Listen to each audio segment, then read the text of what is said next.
Hi friends, welcome to Kashi's food court. ഞാനിവിടെ ചെയ്യാൻ പോകുന്നത് എഗ്ഗ് വെച്ചിട്ടുള്ളൊരു കട്ട്ലേറ്റാണ്. അതിലേക്ക് ആവശ്യമായി ഞാനിവിടെ 6 സ്ലൈസ് ബ്രെഡാണ് എടുത്തേക്കുന്നത്.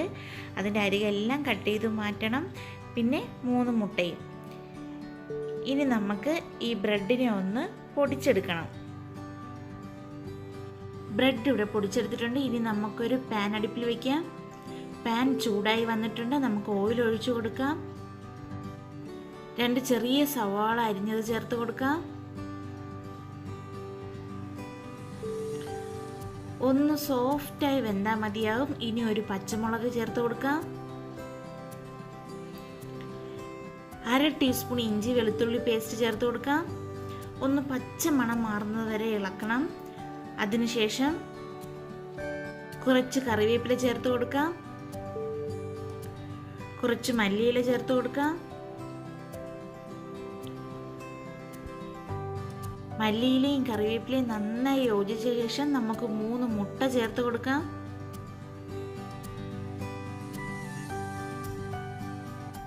നന്നായി ഡ്രൈ ആയി വരുന്നത് വരെ യോജിപ്പിച്ചെടുക്കണം.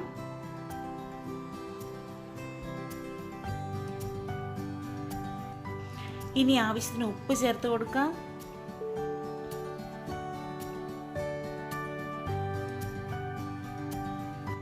നന്നായി മിക്സായി വന്ന ശേഷം 1/4 ടീസ്പൂൺ മഞ്ഞൾപ്പൊടി, 1/2 ടീസ്പൂൺ ഗരം മസാല, 1/2 ടീസ്പൂൺ കുരുമുളക് പൊടി ഇവ ചേർത്ത് നന്നായി യോജിപ്പിച്ചെടുക്കാം.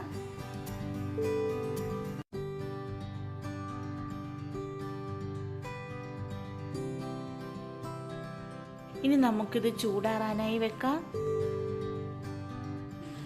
ചൂടാറി വന്നിട്ടുണ്ട്. ഇനി നമുക്കിതിലേക്ക് നേരത്തെ പൊടിച്ചു വെച്ച ബ്രെഡിൻ്റെ പൊടി ചേർത്ത് കൊടുക്കാം.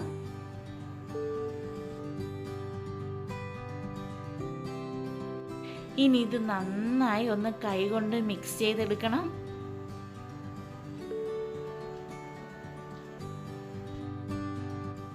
മിക്സ് ചെയ്യാൻ ആവശ്യമുണ്ടെങ്കിൽ മാത്രം 1-1.5 ടീസ്പൂൺ വെള്ളം ചേർത്ത് കൊടുക്കാം. ഞാനിവിടെ എന്തായാലും ചേർത്ത് കൊടുക്കുന്നുണ്ട്. ഇനി ഇതിനെ നന്നായി ഒന്ന് മിക്സ് ചെയ്തെടുക്കാം.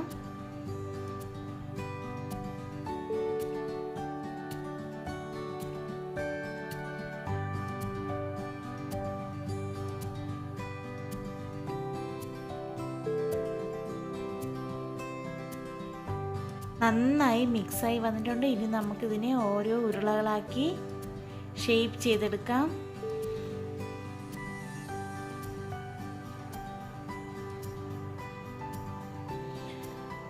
അവരവർക്ക് ഇഷ്ടമുള്ള ഷേപ്പിൽ ഉണ്ടാക്കിയെടുക്കാം.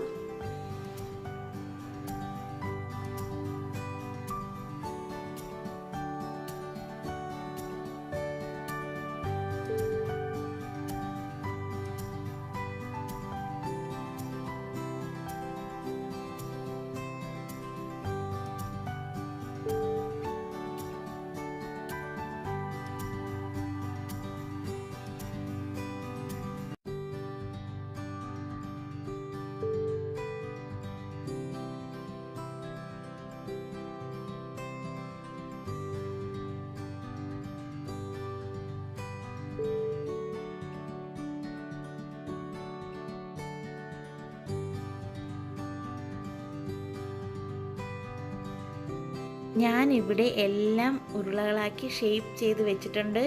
അതിലേക്കായി ഇനിയൊരു കോട്ടിംഗ് ആവശ്യമാണ്. ഞാനിവിടെ 2 ടീസ്പൂൺ മൈദയും അതിലേക്ക് ആവശ്യത്തിന് വെള്ളവും ചേർത്ത് ഒരു ലൂസ് ബാറ്ററാണ് ഉണ്ടാക്കിയെടുക്കുന്നത്. വളരെ തിൻ ബാറ്റർ ആയിരിക്കണം, തിക്കാവാൻ പാടില്ല.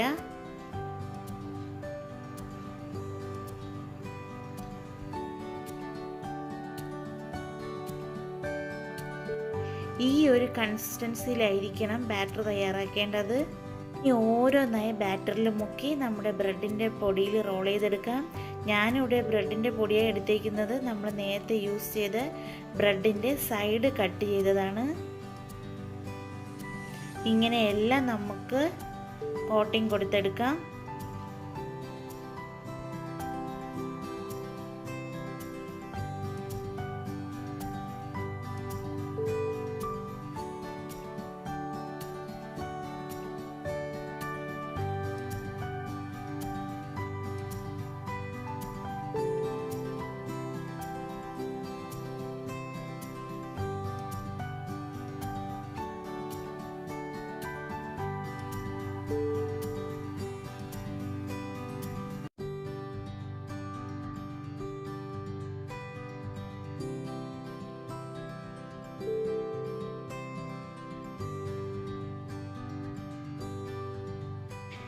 എല്ലാം കോട്ടിങ് ചെയ്തെടുത്തിട്ടുണ്ട്. ഇനി നമുക്കൊരു പാൻ ചൂടാക്കാൻ വെക്കാം. പാൻ ചൂടായിട്ടുണ്ട്. ഓയിൽ ചേർത്ത് കൊടുക്കാം.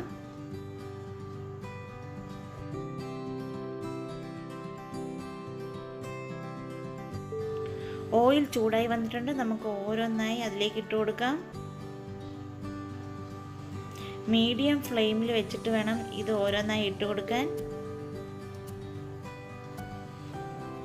ഇനി നമുക്കിതൊന്ന് തിരിച്ചിട്ട് കൊടുക്കാം. രണ്ട് സൈഡും നല്ലതുപോലെ മൊരിഞ്ഞ് കിട്ടണം. നന്നായി മൊരിഞ്ഞ് വന്നിട്ടുണ്ട്. ഇനി നമുക്കിതിൽ നിന്ന് കോരി മാറ്റാം.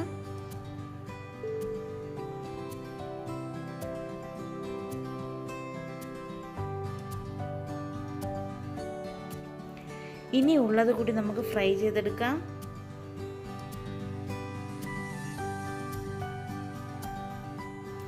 എല്ലാം നന്നായി ഫ്രൈ ആയി വന്നിട്ടുണ്ട്.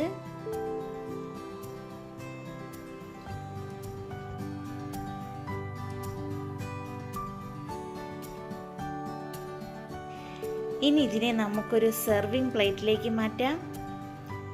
അങ്ങനെ നമ്മുടെ ഈസി ആയിട്ടുള്ള എഗ് കട്ട്ലേറ്റ് ഇവിടെ റെഡിയായി കഴിഞ്ഞു. ഇതിൻ്റെ ഉള്ളെല്ലാം നന്നായി വെന്തിട്ടുണ്ട്. നല്ല സോഫ്റ്റാണ്. എല്ലാവരും ട്രൈ ചെയ്ത് നോക്കണം. ട്രൈ ചെയ്ത് ഇഷ്ടപ്പെട്ടാൽ ലൈക്ക് ചെയ്യാനും ഷെയർ ചെയ്യാനും സബ്സ്ക്രൈബ് ചെയ്യാനും മറക്കരുത്.